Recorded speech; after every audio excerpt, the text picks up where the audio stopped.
దేవునికి స్తోత్రం. Hallelujah. Praise the Lord. Praise the lord.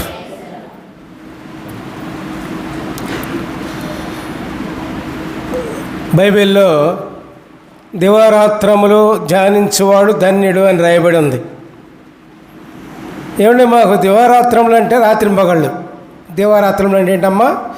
రాత్రింబగళ్ళు. మాకు సమయం దివారాత్రంలో ధ్యానించే టైం లేదు కదమ్మా. మేము పనులు చేసుకోవాలి, ఉద్యోగాలు చేసుకోవాలి, వ్యాపారం చేసుకోవాలి, ఆయా పనులకు వెళ్ళాలి అని అనుమానం వస్తుందేమో అనుకుంటారేమో. ప్రియులారా, మీకు మీ పనులు మీరు చేసుకున్న తర్వాత ముందు కానీ ఎప్పుడు ఖాళీ ఉంటే అప్పుడు దేవుణ్ణి స్తుతించండి, వాక్యం చదవండి. ఆ విధంగా ఆ చదివిన వాక్యం ధ్యానించండి మనసులో. దేవునికి స్తోత్రం. హల్లెలూయా. Praise the Lord.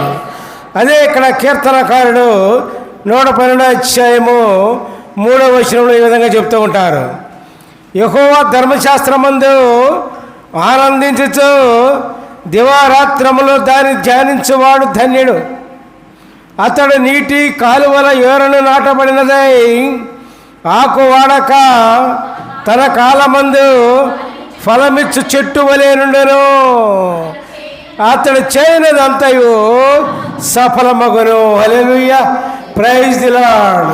ప్రతి ఒక్క వ్యక్తి కూడా ఈ భూలోకంలో దేవునికి ఇష్టమైన కార్యాలన్నీ కూడా చేసేదంతా కూడా సఫలం కావాలంటే పిల్లారా ఏం చేయాలి? దివారాత్రములు దేవుని ధ్యానించేవాడు ధన్యుడు.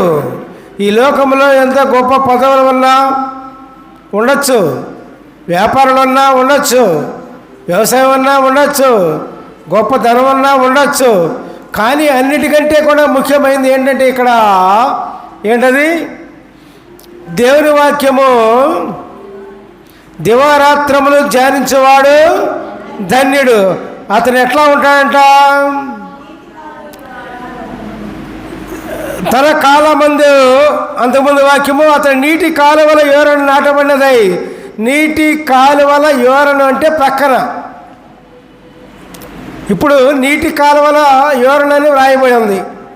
నీటి కాలువల ప్రక్కన అంటే కాలువ అన్నారు. అక్కడ చెరువులు అల్లా ఏమన్నారు?